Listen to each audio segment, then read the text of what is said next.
There we go. Now I'm up and going. Okay, welcome to News Strip Down, everyone, where I dig through the news and weed out all the nonsense so you guys don't have to. Today is Tuesday, March 31st, 2026.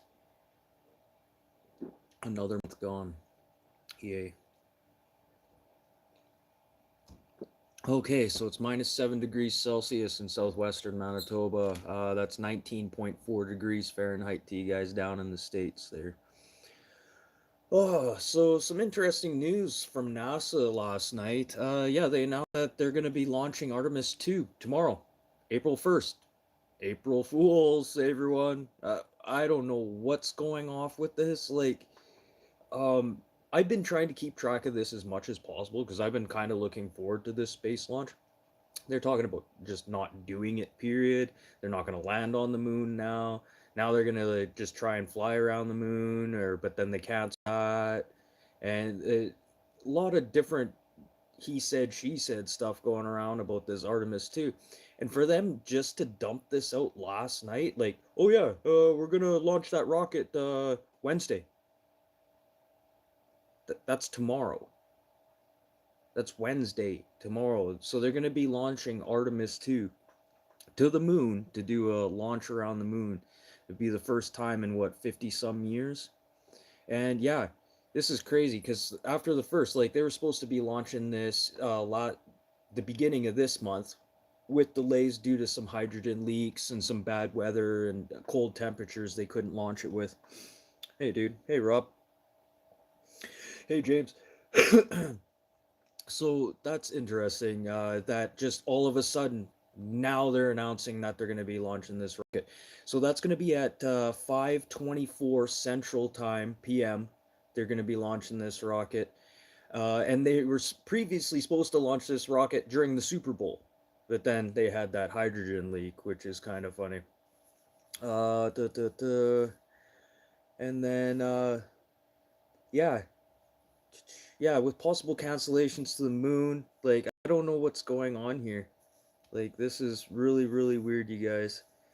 And then we have the commander Reed Wiseman's going to be on board, Victor Glover as the pilot, and Christina Koch and Canadian Jeremy Hansen. So there's going to be a couple records broken. It'll be the first Canadian to head outside of like really space or Earth's orbit, but technically the moon's in the Earth's orbit too. So is he really going to be breaking the Earth's rotational force? Like, I don't know. But and then she's gonna be doing something. Apparently, there's gonna be a bunch of records breaking if this launch makes it off the ground. I don't know. I just have a funny feeling the way that they're rushing this so quickly right now. It seems I don't know. They're either trying to hide something, or are we gonna? Yeah, is this an April Fool's joke, or are we gonna see fireworks tomorrow? Just in reference to the Challenger disaster because a lot of people are watching this right now. And it kind of makes sense why they didn't do this during the Super Bowl. They want people watching this, but I just find it funny that they announced this. I didn't hear about this till Sunday night, and I was like, okay, this has got to be a joke, blah blah blah. And no, it's sure thing. Tomorrow, they're launching Artemis 2 with a 4 crew member around the moon. So we'll see what happens with that. Yeah, we could get into that whole debate too. I do that in the afternoons. Oh, and then down in the States, there's a lot of Americans. They're in uproar right now over Trump allowing Russia to violate Cuba's oil blockade. Like, hey, really, you guys? You guys in the States that are complaining about this one oil tanker going to Cuba, do you know what Russia is getting away with right now? Like over the just not even during since the conflict started, Russia's been getting away with selling oil to NATO countries. Like, hold on a second. Uh, we got Hungary, we got Slovakia, you got the Czech Republic, and Turkey have all been buying Russian oil and gas with no repercussions and no sanctions put on that oil and gas due to the fact that they're kind of like landlocked in between certain areas. But that shouldn't be the excuse in the first place. And to you guys in the States that are complaining about this one oil tanker, that went to Cuba and this oil blockade. And oh yeah, by the way, that ship that is in Cuba right now with that oil, yeah, it has sanctions against it. It shouldn't even be in the waters over here in the first place. So if you guys really want to complain about things, really give your head a shake. Absolutely give your head a shake. There's a lot bigger things to be complaining about, and Russia's been getting away with a lot of things. So this whole Cuba nonsense, you guys, give Cuba a break. Give Cuba a break. To uh, okay, and then over the UK is very adamant about not wanting to be a part of this Iran war conflict. But yeah, the United States had aircraft and bombers already on your tarmacs hours before the attacks in Iran. You said, okay, we want nothing to do with this. Okay, but now you just announced that you're going to send some more troops to, where is it, Cyprus and into the Gulf as a defensive measure. Oh, and oh yeah, by the way, we're also going to bring in some like ARAMs and stuff like that and some Air Force defense equipment. Okay, Britain, what are you telling the people here, British government? What are you telling the people? You tell them one thing and you're still lying. You're still lying about what's happening. Like, the people can see it.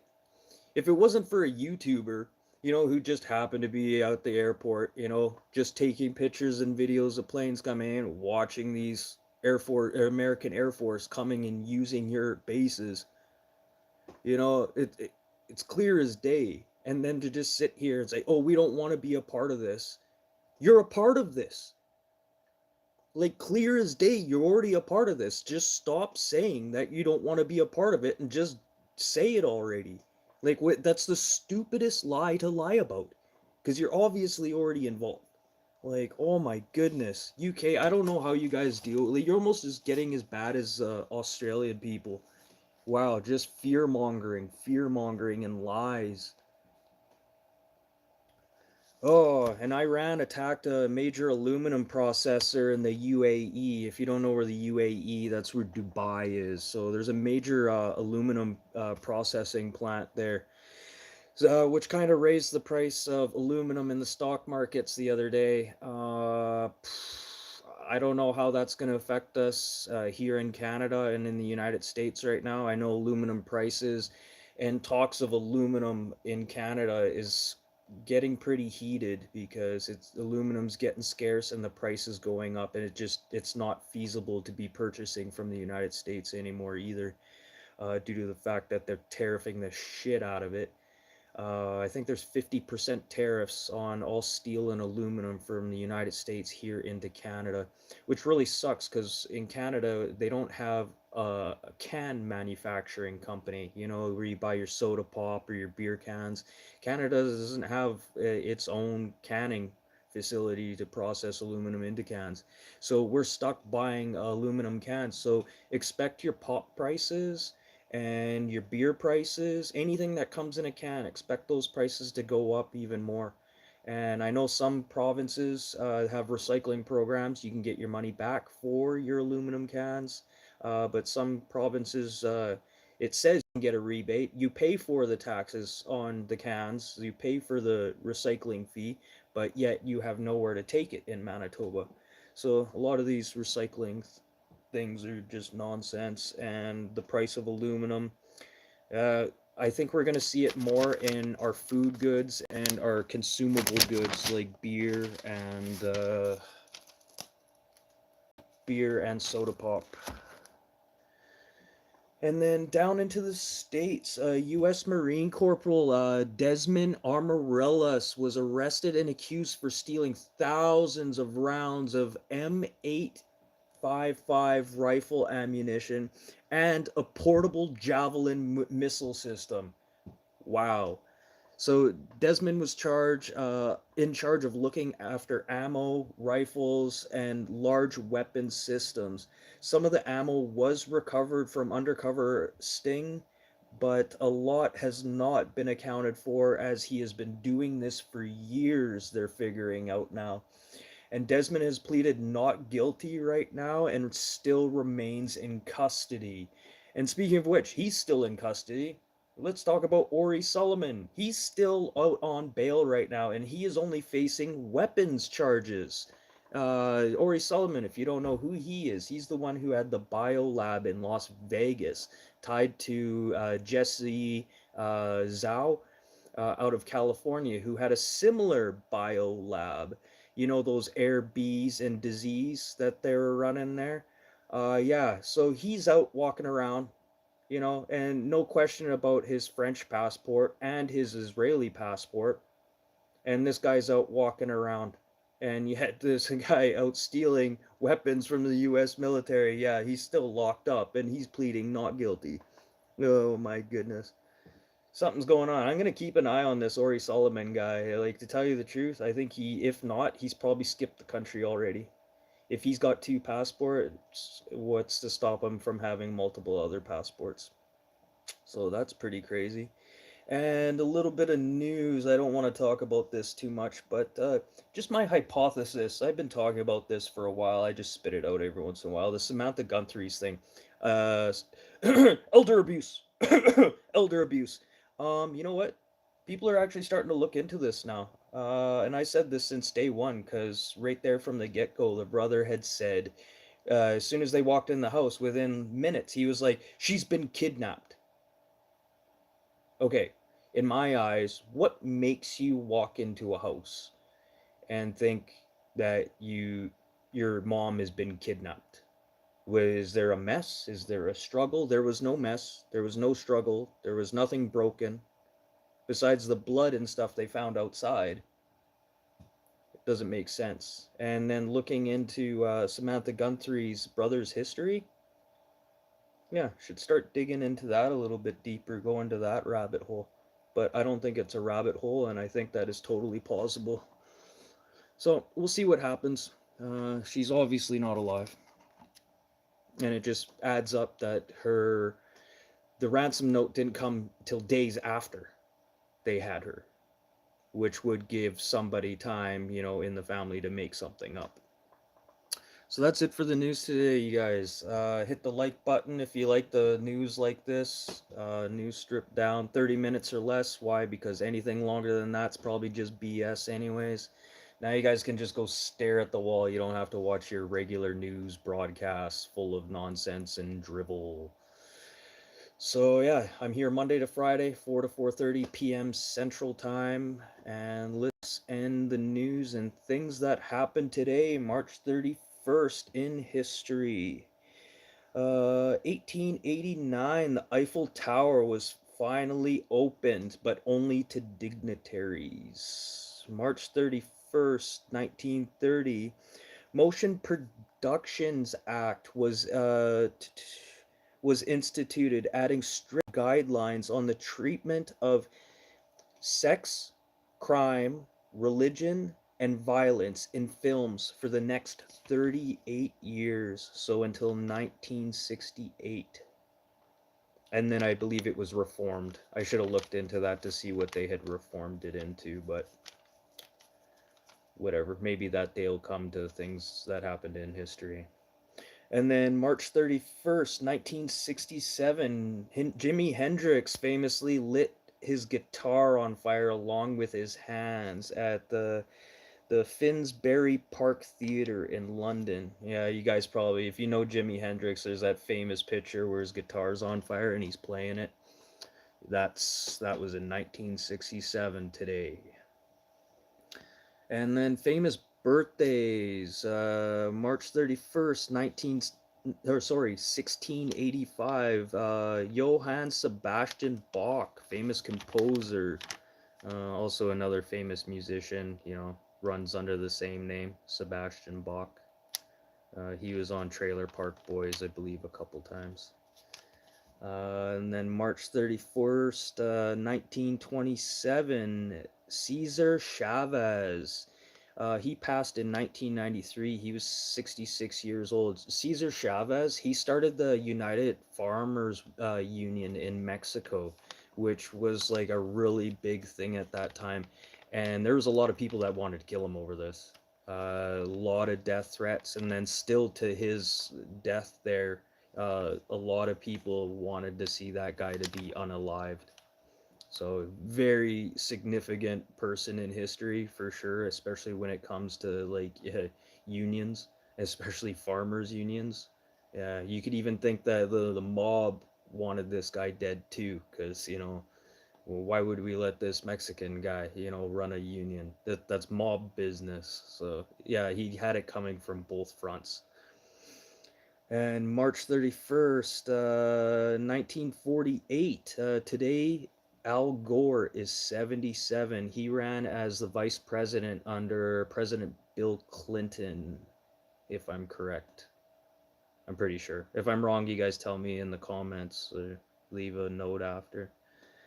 And then March 31st, 1934, Shirley Jones is 92. Shirley Jones, what movies she was in?